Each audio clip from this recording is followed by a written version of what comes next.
ಚಿತ್ರದುರ್ಗದ ರೇಣುಕಾಸ್ವಾಮಿ ಕೊಲೆ ಪ್ರಕರಣದಲ್ಲಿ ನಟ ದರ್ಶನ್ಗೆ ಆಪ್ತನ ಮಾಫಿ ಸಾಕ್ಷ್ಯದ ಸಂಕಷ್ಟ ಈಗ ಎದುರಾಗಿದೆ. ಆಕ್ಷೇಪಣೆ ಸಲ್ಲಿಸೋದಕ್ಕೆ ಕೋರ್ಟ್ ದರ್ಶನ್ ಸೇರಿದಂತೆ ಇತರೆ ಆರೋಪಿಗಳಿಗೆ ಅವಕಾಶವನ್ನೇ ಕೊಡಲಿಲ್ಲ. ನೆನ್ನೆ ಇವತ್ತು ಪ್ರದೋಷ್ ಅರ್ಜಿ ಸಂಬಂಧ ಆದೇಶವನ್ನು ನೀಡೋದಾಗಿ ಪೀಠ ಹೇಳಿದೆ, ಅಂದ್ರೆ ಕೋರ್ಟ್ ಹೇಳಿದೆ.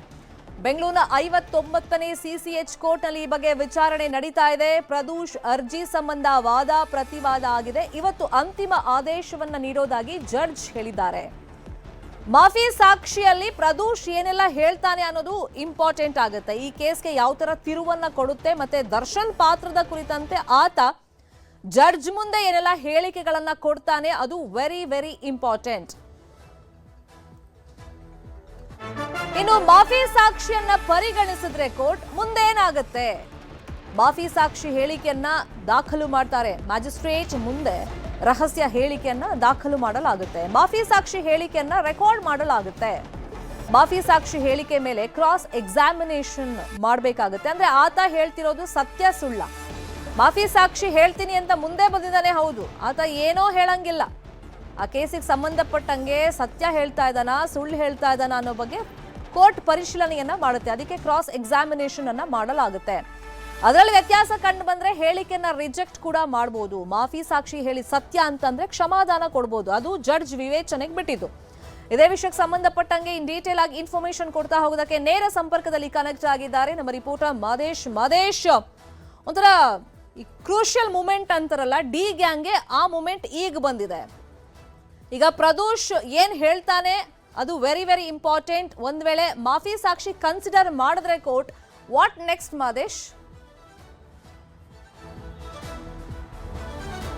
ಶರ್ಮಿತಾ, ಈಗಾಗಲೇ ಮಾಫಿ ಸಾಕ್ಷಿಯನ್ನ ಕನ್ಸಿಡರ್ ಮಾಡಬೇಕಾ ಬೇಡವಾ ಅನ್ನೋದಕ್ಕೆ ಸಂಬಂಧಪಟ್ಟಂತೆ ಸಾಕಷ್ಟು ಚರ್ಚೆಗಳು ನಡೀತಿದೆ. ಈಗಾಗಲೇ ಪ್ರಾಸಿಕ್ಯೂಷನ್ ತನ್ನ ಒಪಿನಿಯನ್ ಅನ್ನ ಕೋರ್ಟ್ಗೆ ತಿಳಿಸುವಂತ ಕೆಲಸವನ್ನು ಮಾಡಿದೆ. ಅಂದ್ರೆ ಈ ಒಂದು ಪ್ರಕರಣದಲ್ಲಿ ಪ್ರದೋಷ್ನ ಮಾಫಿ ಸಾಕ್ಷಿಯನ್ನಾಗಿ ಪ್ರಾಸಿಕ್ಯೂಷನ್ ತಮ್ಮ ಅಭಿಪ್ರಾಯವನ್ನ ಕೋರ್ಟ್ಗೆ ದೊಡ್ಡ ಕೊಲೆಪ್ಸ್ ಅಂದ್ರೆ ತಪ್ಪಾಗ್ಲಿಕ್ಕಿಲ್ಲ. ಹೀಗಾಗಿ ಆ ಒಂದು ಮಾಫಿ ಸಾಕ್ಷಿಯನ್ನ ಇಲ್ಲಿ ತೆಗೆದುಕೊಳ್ಬಾರ್ದು ಅಂತೇಳಿ ಕೋರ್ಟ್ಗೆ ಆರೋಪಿಗಳ ಪರ ವಕೀಲರು, ಅಂದ್ರೆ ದರ್ಶನ್ ಆಗಿರ್ಬೋದು, ಪವಿತ್ರ ಗೌಡ ಆಗಿರ್ಬೋದು, ಮತ್ತೆ ಬೇರೆ ಬೇರೆ ಆರೋಪಿಗಳ ಪರ ವಕೀಲರು ಇಲ್ಲಿ ಅವರನ್ನ ಮಾಫಿ ಸಾಕ್ಷಿಯನ್ನಾಗಿ ಕನ್ಸಿಡರ್ ಮಾಡಬಾರ್ದು ಅಂತೇಳಿ ಒಂದಷ್ಟು ತಮ್ಮ ವಾದವನ್ನ ಕೇಳಬೇಕು ಅಂತೇಳಿ ಕೋರ್ಟ್ಗೆ ಮನವಿ ಮಾಡುವಂತ ಕೆಲಸವನ್ನು ಮಾಡಿದ್ದಾರೆ. ಆ ಒಂದು ಪ್ರಕ್ರಿಯೆ ಇವತ್ತು ನಡೆಯುವಂತ ಸಾಧ್ಯತೆ ಇದೆ. ಮತ್ತೊಂದು ಕಡೆ ಒಂದು ವೇಳೆ ಇಲ್ಲಿ ಮಾಫಿ ಸಾಕ್ಷಿಯನ್ನಾಗಿ ಪ್ರದೋಷ್ನನ್ನ ಇಲ್ಲಿ ಓಕೆ ಮಾಡಿದ್ರೆ ಅದಕ್ಕೂ ಮುನ್ನ ಇಲ್ಲಿ ಕೋರ್ಟ್ ಒಂದು ಆತ ನೀಡುವಂತ ಹೇಳಿಕೆಯನ್ನ ಪರಿಗಣಿಸ್ಬೇಕಾ ಬೇಡುವ ಅನ್ನೋದನ್ನ ನೋಡ್ಬೇಕು. ಯಾಕಂದ್ರೆ ಆತ ಹೇಳುವಂತ ಹೇಳಿಕೆಗಳಲ್ಲಿ ಎಷ್ಟು ಕ್ರೆಡಿಬಿಲಿಟಿ ಇದೆ ಅನ್ನೋದನ್ನ ಕೋರ್ಟ್ ಪರಿಗಣಿಸುವಂತ ಕೆಲಸವನ್ನ ಮಾಡ್ಬೇಕಾಗುತ್ತೆ.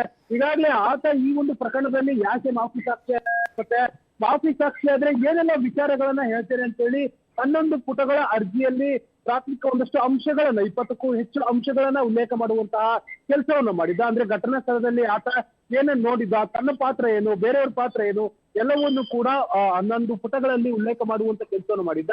ಹೀಗಾಗಿ ಅವುಗಳನ್ನ ಆನ್ ರೆಕಾರ್ಡ್ ಅಂದ್ರೆ ಇನ್ ಕ್ಯಾಮರಾ ಪ್ರೊಸೀಡಿಂಗ್ಸ್ ಅಲ್ಲಿ ಅದೆಲ್ಲವನ್ನು ಕೂಡ ರೆಕಾರ್ಡ್ ಮಾಡಿಕೊಳ್ಳುವಂತ ಕೆಲಸವನ್ನ